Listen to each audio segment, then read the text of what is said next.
Indiana Newsdesk is made possible in part by the following.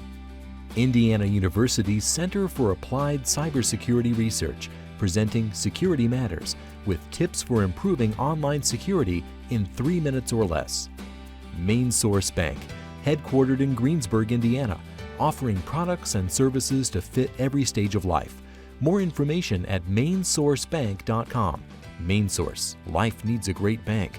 Member FDIC and equal housing lender. Smithville Communications, serving Southern Indiana with high-speed fiber gigabit internet.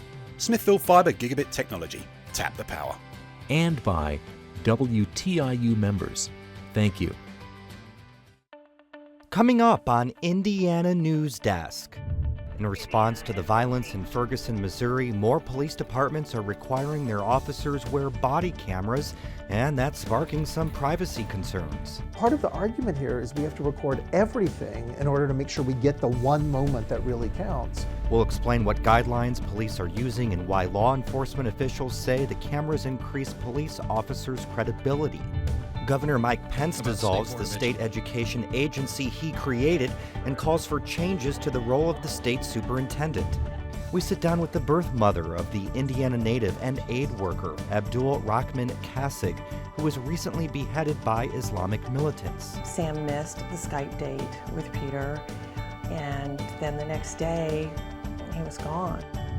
These stories and a look at this week's top headlines. We all have choices, and do we always make the right choices? Right now on Indiana Newsdesk.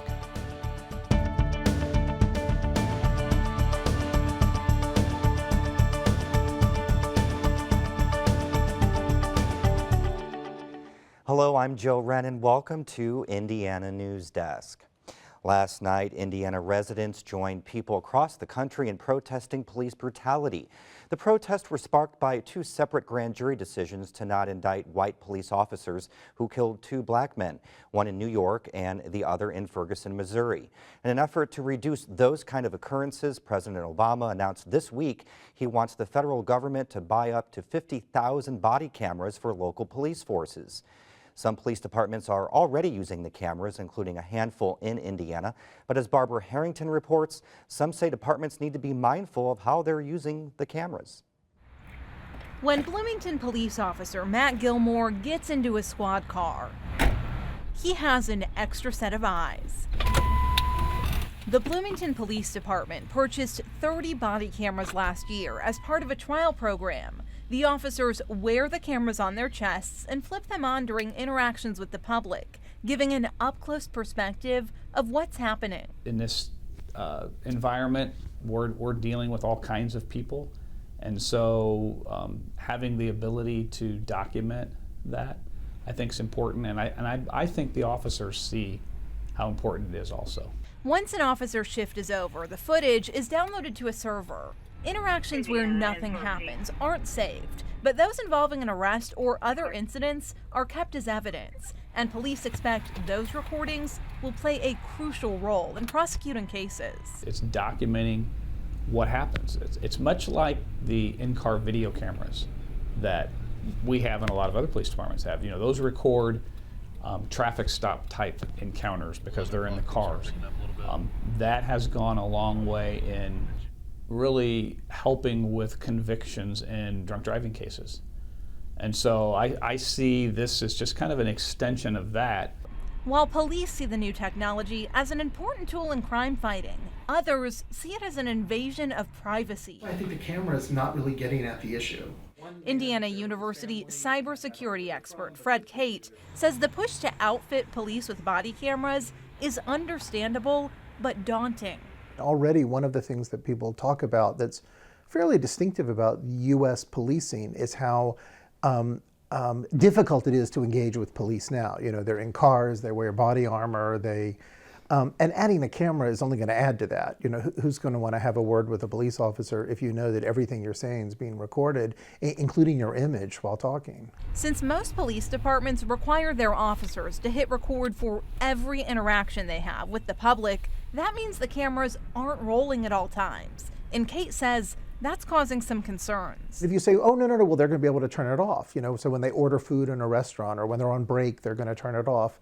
Well, then how do we know it's going to come back on? How do we know that it's going to record the next interaction? So part of the argument here is we have to record everything in order to make sure we get the one moment that really counts. And I think that's going to be really brutal to police. Kate says there are also concerns about what will happen to the footage that's recorded and who will have access to the video. Both the International Association of the Chiefs of Police and the Police Executive Research Forum have released recommendations for best practices regarding the use of body cams. The Indianapolis Metropolitan Police Department is looking to those models as they test the new technology. IMPD is launching a body camera pilot program within the next 2 weeks. Several vendors are lending them the devices on a temporary basis. So the pilot project will involve 6 officers representing our different districts, our 6 different districts in the city. So we have representation from each one of those districts, a variety of people from different shifts who will then use those in their shifts on probably about a 6-week basis. Once the trial period is over, IMPD will evaluate the program and decide whether to purchase the cameras, which they say could protect officers and citizens. Many times, memories are different than somebody else's. Their ability to recall is not necessarily what a camera would record. So it gives us a better and more accurate picture of an encounter between the police and the public. 4887s on a black Yukon.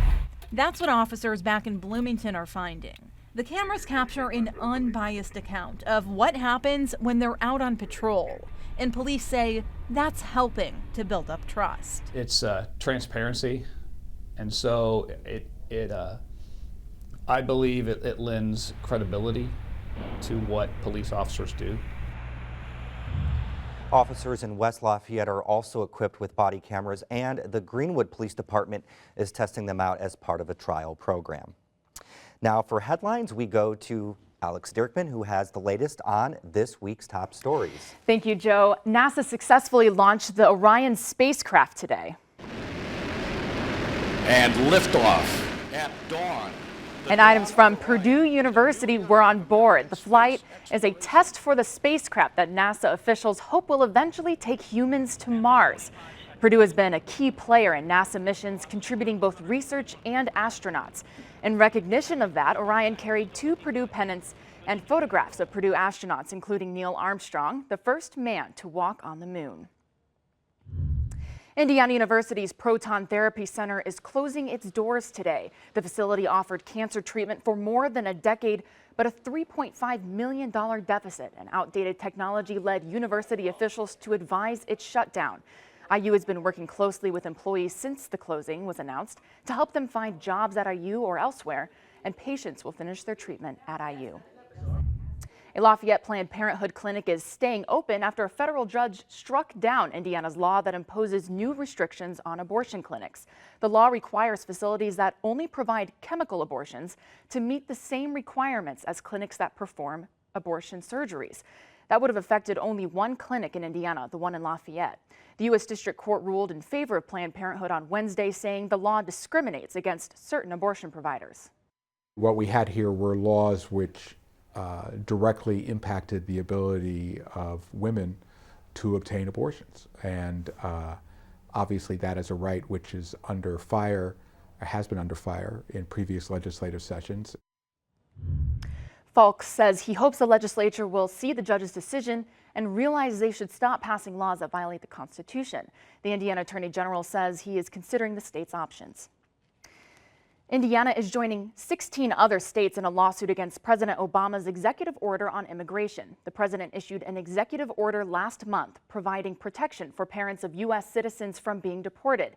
The lawsuit alleges the president does not have the legal authority to take such action. In a statement, Governor Mike Pence agrees, saying, while reasonable people can differ on ways to improve our nation's broken immigration system, the president's unilateral action was an unacceptable end run around the democratic process. Indiana schools are reporting student athletes experienced more than 1,200 concussion-related events during the 5-month fall athletic season. This is the first year the Indiana High School Athletic Association has asked schools to report the data. Reporting concussions to the IHSAA is still voluntary, and about half of Indiana public high schools did so this season. The vast majority of the injuries occurred in football. Soccer was the sport with the second highest injuries, followed by volleyball and then basketball.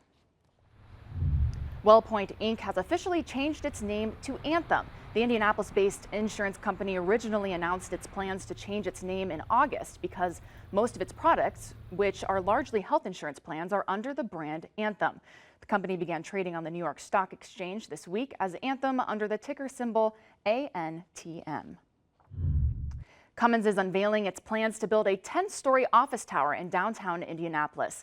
The tower will be home to the company's global distribution business headquarters. It will house retail on the first floor, and the plans include a 4-acre public green space where the now demolished Market Square Arena stood. The company says it expects to break ground on the building in early 2015 with an opening in late 2016. A coalition of grocery stores, businesses, and consumer groups is forming to push an end to Indiana's ban on Sunday alcohol sales. Sunday sales have been a topic of debate for years, but the newly formed group, called Hoosiers for Sunday Sales, says the push this time is different. Previous efforts have been joined with ending the prohibition on cold beer sales at grocery stores. That issue is now tied up in court. So by focusing solely on Sunday sales, advocates say there is a better chance at success. The Indiana Secretary of State's office says 1/3 of Indiana's 4.5 million registered voters turned out for this year's general election. Voter turnout was expected to be low because there were no gubernatorial or Senate races on the ballot, which happens once every 12 years. The last time there was no big ticket races on the ballot in 2002, the voter turnout was 39%. Jay County had the highest turnout rate in the state this year at 52%. 2 Greencastle parking lots that were supposed to be open in time for the holidays won't be finished until spring. Mayor Sue Murray says the weather and unforeseen construction problems are to blame.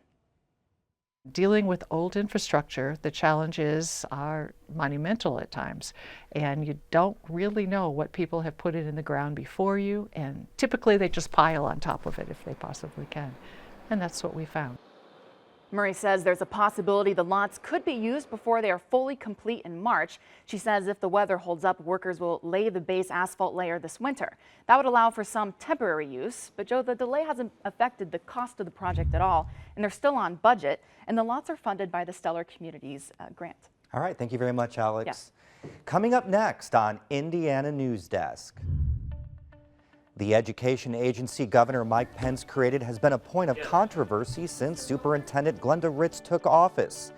Now the governor is dissolving that group, saying he wants the State Board of Education to start working properly again. And the birth mother of the aid worker who was killed by ISIS militants explains how she and her family are coping with the loss of a son and brother. I did sign away my legal rights, but that doesn't make us less of a family. These stories right here on Indiana Newsdesk. I can change the world with my own 2 hands, make it a better place with my own 2 hands. I'm gonna make it a brighter place with my own 2 hands. I'm gonna help the human race with my own 2 hands. I can hold you in my own 2 hands, and I can comfort you with my own 2 hands, with my own 2 hands.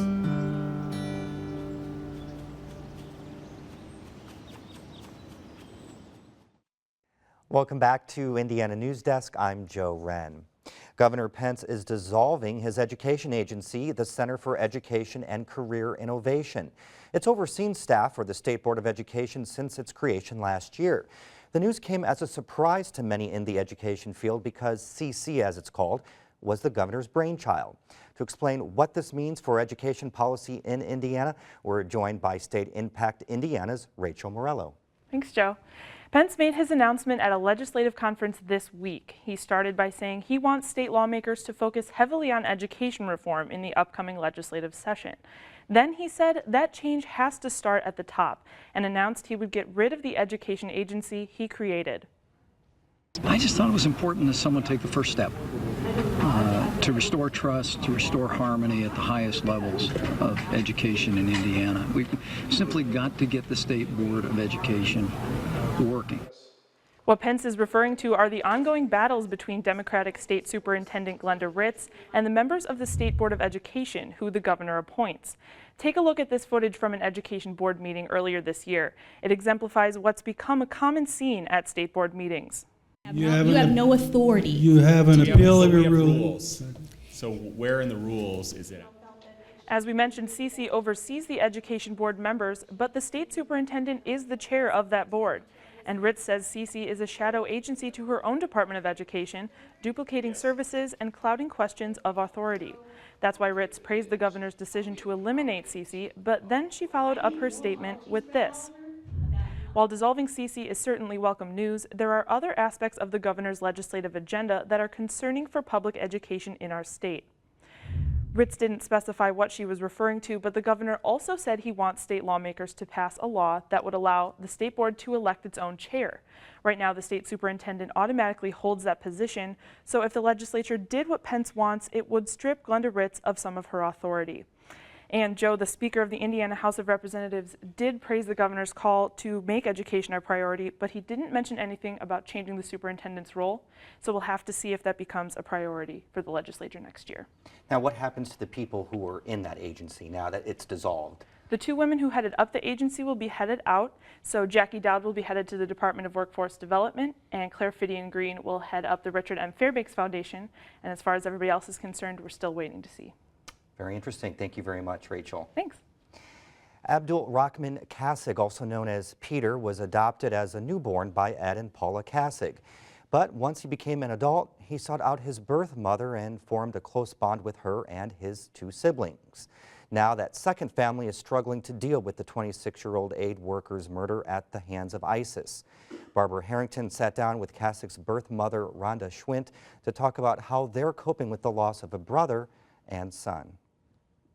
If you first of all want to explain, Rhonda, how Peter came back into your life 18 years after you gave him up for adoption. When he turned 18, I just got a call from the adoption attorney who said that Peter wanted to meet, and he not only wanted to meet me, but he wanted to meet his brother and sister. I told, with my husband and I, sat Jan and Sam down and told them about their big brother. They were 12 and 10.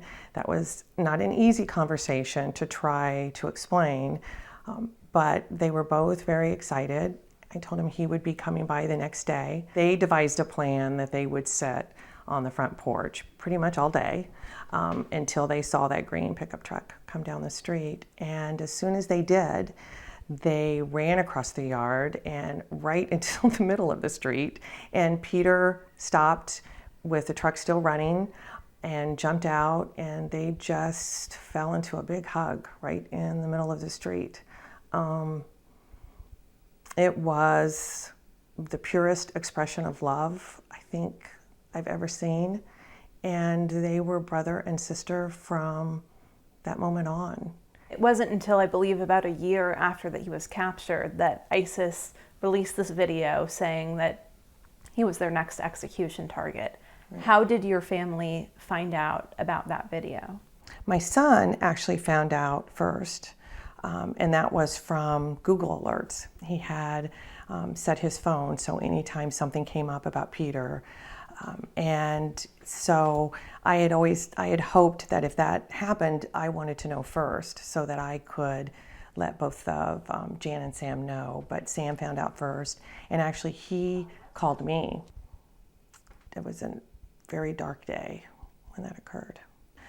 Prior to Peter being named as the next victim, Paul and Ed did a beautiful job, a wonderful job, for lack of a better way of saying it, of keeping us in the loop. They would let us know what they knew.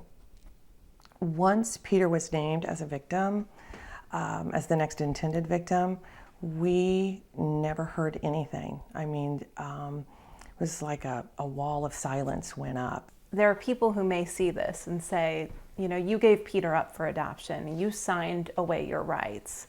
What did you expect from the government? What do you say to those people? I did sign away my legal rights, but that doesn't make us less of a family for Peter. And Jan and Sam didn't sign away any rights. They are Peter's brother and sister. And Peter wanted to be a member of our family, and Peter was a member of our family. That's not how we, and particularly Jan and Sam, were treated. And we were not asking to be at the family table, so to speak, at strategy sessions. We were not asking to be included in trips to Washington, D.C. That's not what we were asking for. We were simply asking to receive victims' assistance so that Jan and Sam could receive counseling that helps with this kind of traumatic grief. That's what the FBI specializes in. When I asked repeatedly for assistance, I was told that we did not meet the legal definition of next of kin. In Peter's darkest moments, he was thinking about his mom, his dad, and his brother and his sister. And he was given the opportunity to write 2 letters, and one of those was to his sister about her and about her brother, Sam. So clearly, for Peter, they were the most important people in his life, and shame on the government for treating them as if they didn't matter, as if they didn't exist. Would you mind reading part of the letter that he sent to his sister? Okay. The first and most important thing to remember is that I love you and Sam.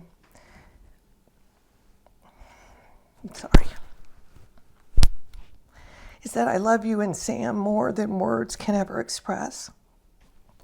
I am afraid, of course, but I am at peace with my situation, and I will face whatever comes with as much dignity and faith as possible. It is very important, Jana, that you do not let anything that may happen to me pull you down. No matter what, I will be okay.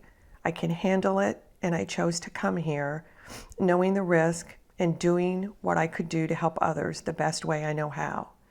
If I have to die, that's as good as reason as any. What would you say to Peter if you could give him one message, if you could send him a letter like that? What would it say? Oh gosh, we all would give anything to have one more moment, you know. Sorry. I would tell him how proud I am of him. And I would tell him that I love him, and that I always loved him, and I always will love him. And I would tell him that Jana and Sam are going to be okay, and that he was a good big brother, and he was always a good big brother, and that we all make mistakes, but that we all love him very much. The Schwint family held their own private memorial service for Kassig, complete with military honors. The 2 children have also gotten tattoos of images that remind them of their brother. They say that this way they can carry him with them throughout the rest of their lives. A new exhibit at the Candles Holocaust Museum in Terre Haute is open. The exhibit shows the Holocaust through the eyes of Eva Kor, a Holocaust survivor who was taken from her parents at Auschwitz and used in Nazi experiments. After the war ended, Kor moved to Terre Haute, where she founded the Candles Museum. Kor says the exhibit doesn't shy away from the tragedy of the Holocaust, but it doesn't end there. We are not leaving you with all that pain and tragedy. We are leaving you with hope, forgiveness, and that's the fact that everybody has a choice. The exhibit is now open and is a permanent display. Museum officials say it was years in the making. And I also hear that there are some new audio files that you can actually hear Eva talk while you're there. And it's really was a collaborative effort. Like that's part of an app development series that the College of Technology through ISU put together. And a lot of the students worked on this, and some of the art students even painted some of the walls. And this used to just be posters on the walls. So now with these panels, it's really, really a neat museum. And I'm sure a lot of schools probably take tours there, field day trips. Exactly. What a great educational time for them as well. Absolutely. Of something so far in the past, but yet not to be forgotten. Right. That's the end of this program, but our work continues online as we cover the news in Southern Indiana throughout the week. It's all at WTIUnews.org. For all of us here, have a great weekend.